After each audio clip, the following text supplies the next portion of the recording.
السلام علیکم ورحمۃ اللہ وبرکاتہ۔ خیر مقدم ہے آپ کا فدا نامے میں۔ دوستو آج کی ویڈیو میں ہم خلفاء راشدین رضی اللہ عنہم اجمعین کے بعد جس مسلمان فروا روا کا نام تاریخ کے افق پر آفتاب کی طرح مہتاب کی طرح چمکتا ہے، روشن اور تابناک ہے، وہ ان کا ذکر خیر کریں، جن کا نام ہے ابو حفص عمر بن عبدالعزیز رضی اللہ عنہ۔ جس وقت وہ خلافت کے مسند پر جلوہ افروز ہوئے، اس وقت اسلامی سلطنت بے انتہا اور بے پناہ وسعتیں اختیار کر چکی تھی، لیکن اس کے ساتھ ہی نظام حکومت میں کئی خرابیاں پیدا ہو چکی تھیں اور خلفائے راشدین کا عہد زرعی قصہ پارینہ بن چکا تھا۔ عمر بن عبدالعزیز رضی اللہ عنہ نے اپنے مختصر دور خلافت میں ان خرابیوں کو جڑ سے اکاڑ پھینکا اور مجددانہ کارناموں سے جذب ملت میں اسلام کے حقیقی روح پھونک کر ایک بار پھر خلفاء راشدین کا بابرکت دور واپس لوٹا لیا۔ اسی لیے علماء و فقہاء نے آپ کو تاریخ اسلام کا پہلا مجدد اسلام قرار دیتے ہیں، یہاں تک کہ ارباب سعید نے آپ کو خلیفہ راشد ٹھہرایا ہے، جیسا کہ ابو داؤد شریف میں ہے کہ حضرت سفیان ثوری رحمہ اللہ علیہ نے فرمایا خلفاء راشدین 5 ہیں، حضرت ابوبکر صدیق، حضرت عمر فاروق، حضرت عثمان غنی، حضرت علی المرتضیٰ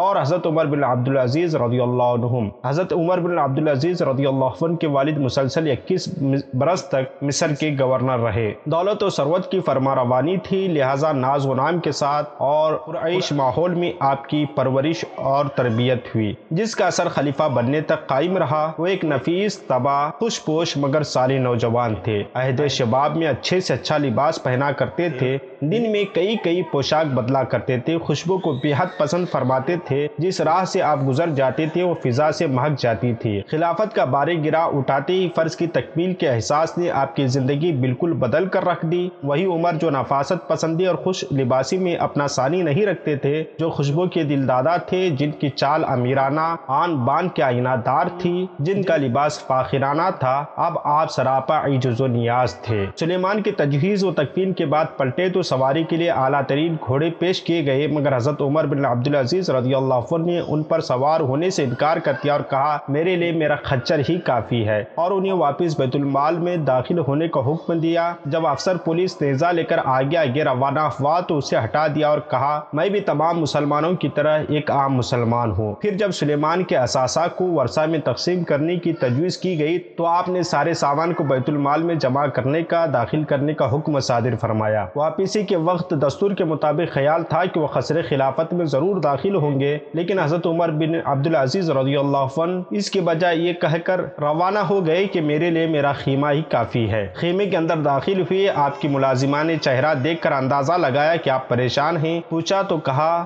یہ تشویشناک بات ہی تو ہے کہ مشرق سے مغرب تک امت محمدیہ کا کوئی فرد ایسا نہیں ہے جس کا مجھ پر کوئی حق نہ ہو۔ آپ کا نام نامی عمر، کنیت ابو حفص ہے، آپ کا سلسلہ نسب کچھ یوں ہے حضرت عمر بن عبدالعزیز بن مروان بن حکم۔ آپ کی والدہ گرامی کا اسم گرامی ام عاصم بنت سیدنا عاصم بن فاروق اعظم رضی اللہ عنہ ہے، گویا آپ حضرت عمر فاروق رضی اللہ عنہ کی پوتی تھیں، اس لحاظ سے حضرت عمر بن عبدالعزیز رضی اللہ عنہ کی رگوں میں حضرت عمر فاروق رضی اللہ عنہ کے خون کی آمیزش تھی۔ حضرت عمر بن عبدالعزیز رضی اللہ عنہ کی ولادت 61 ہجری یا 63 ہجری میں مدینہ المنورہ میں ہوئی۔ امیر المومنین حضرت سیدنا فاروق اعظم رضی اللہ عنہ نے ایک دن خواب میں دیکھا کہ اور بیدار ہونے کے بعد فرمایا کہ میری اولاد میں سے ایک شخص جس کے چہرے پر زخم کا نشان ہوگا، زمین کو عدل و انصاف سے بھر دے گا۔ پھر حضرت عمر فاروق رضی اللہ عنہ کے صاحبزادے حضرت عبداللہ بن عمر رضی اللہ عنہما اکثر کہا کرتے تھے کاش مجھے معلوم ہو جائے کہ میرے ابو جان کے اولاد میں سے کون ہوگا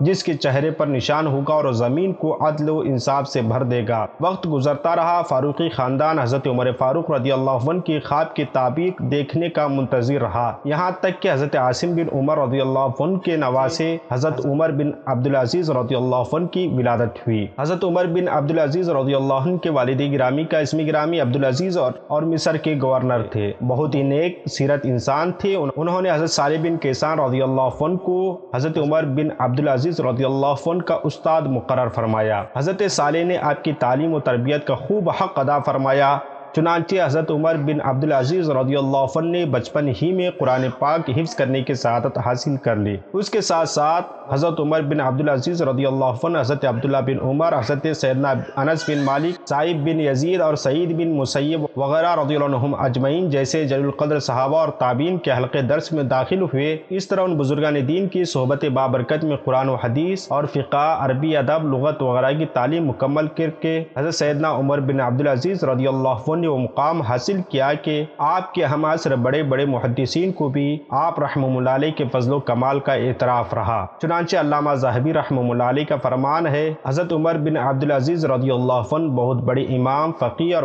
مجتہد اور حدیث کے بہت بڑے ماہر تھے۔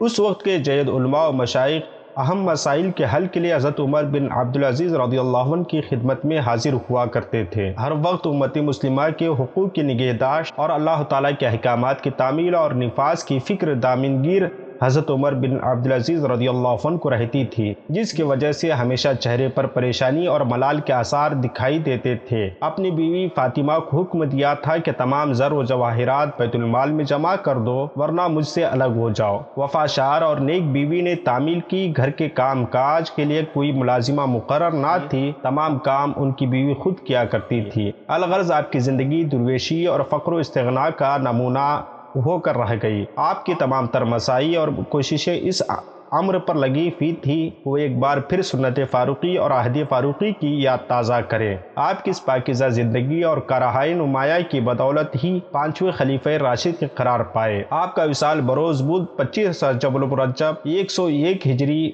میں ہوا۔ آپ حلب کے قریب دیر سمان میں سپرد خاک کیے گئے۔ اللہ کی بارگاہ میں دعا ہے کہ اللہ رب العزت آپ کے قبر انوار پر رحمت و انوار کی بارشیں نازل فرمائیں۔ ملتے ہیں اگلی ویڈیو میں، تب تک آپ اپنا اور اپنے پیاروں کا خاص خیال رکھیں۔ السلام علیکم۔